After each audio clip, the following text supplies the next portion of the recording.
नमस्कार। आज हम चिप और डैन हीथ की एक किताब है Switch, how to change things when change is hard, उसके एक काफी डिटेल्ड रिव्यू पर बात करने वाले हैं। हाँ, स्विच। ये किताब इस बात पर है कि भाई बदलाव लाना इतना मुश्किल क्यों होता है। बिल्कुल।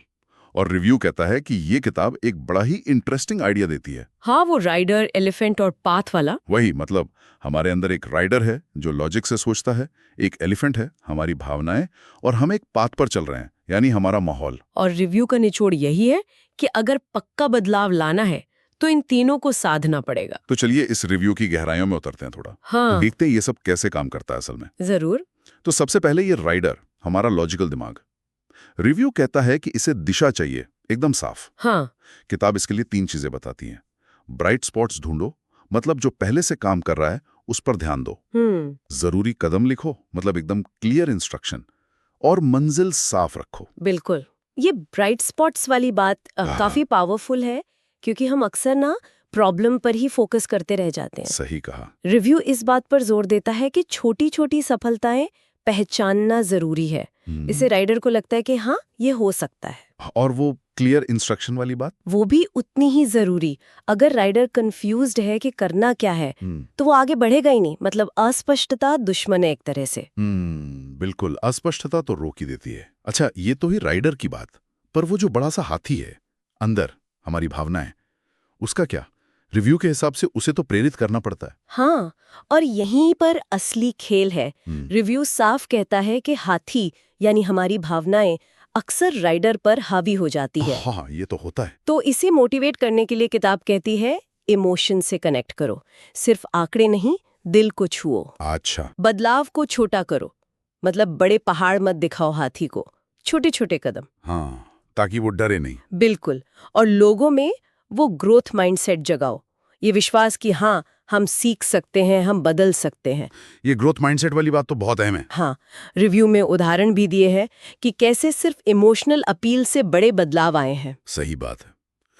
कितनी बार हम जानते हैं क्या करना है, पर कर नहीं पाते, वो हाथी रोक लेता है। एग्जैक्टली। तो ठीक है, राइडर को दिशा मिल गई, एलिफेंट को मोटिवेशन, अब तीसरा हिस्सा पाथ, माहौल। इसके बारे में क्या कहता है? रिव्यू के मुताबिक पाथ यानी माहौल को शेप देना भी उतना ही जरूरी है। मतलब माहौल ऐसा बनाओ कि सही काम करना आसान हो जाए। अच्छा, कैसे?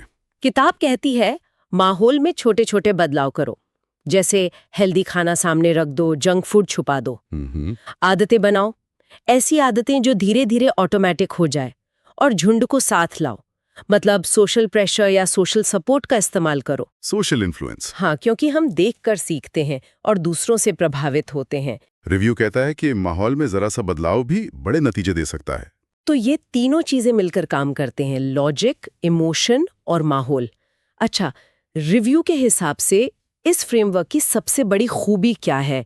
क्यों ये इतना असरदार माना गया है? रिव्यू कहता है कि किताब की असली ताकत उसकी कहानियों में है, रियल लाइफ के उदाहरण। हाँ, कहानियां याद रह जाती हैं। बिल्कुल, स्कूल, बिजनेस, हेल्थ, हर जगह से किस्से हैं। ये आइडियाज को बहुत प्रैक्टिकल और समझने लायक बना देते हैं। और ये सिर्फ थ्योरी नहीं है, ये मनोविज्ञान की रिसर्च पर आधारित है। मतलब एक तरह का टूल किट है ये। प्रैक्टिकल टूल किट, ये अच्छी बात है। लेकिन क्या रिव्यू में कुछ कमियां भी बताई गई हैं, कुछ नुक्स? हाँ, जाहिर है।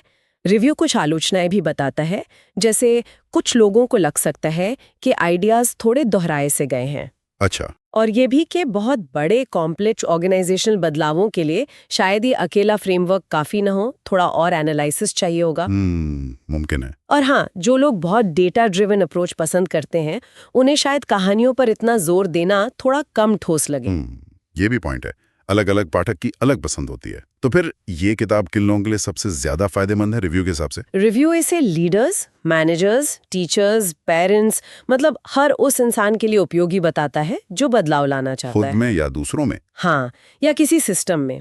और अगर किसी को नज या थिंकिंग फास्ट एंड स्लो जैसी किताबें पसंद हैं, तो ये भी अच्छी लगेगी, क्योंकि ये बिहेवियरल साइंस को आसान बनाती है। सही। तो कुल मिलाकर रिव्यू का वर्डिक्ट तो काफी पॉजिटिव है, 4.5 स्टार्स और 5, मतलब एक प्रैक्टिकल और मोटिवेटिंग गाइड। हाँ, बिल्कुल। सार यही है कि बदलाव सिर्फ विल पावर का खेल नहीं है, एक पूरी स्ट्रैटेजी चाहिए जो दिमाग, दिल और माहौल तीनों का ध्यान रखे। तो ये राइडर एलिफेंट पाथ वाला ढांचा वाकई सोचने का एक अच्छा तरीका है। बहुत शक्तिशाली। और ये एक अहम सवाल भी खड़ा करता है ना, कि जब हम बदलाव लाने में फेल होते हैं तो अक्सर इन तीनों में से कहाँ चूक जाते हैं। हाँ, क्या हम सिर्फ लॉजिक पर फोकस करते हैं, या शायद इमोशंस को नजरअंदाज कर देते हैं, या माहौल बदलने की सोचते ही नहीं। सोचने वाली बात है।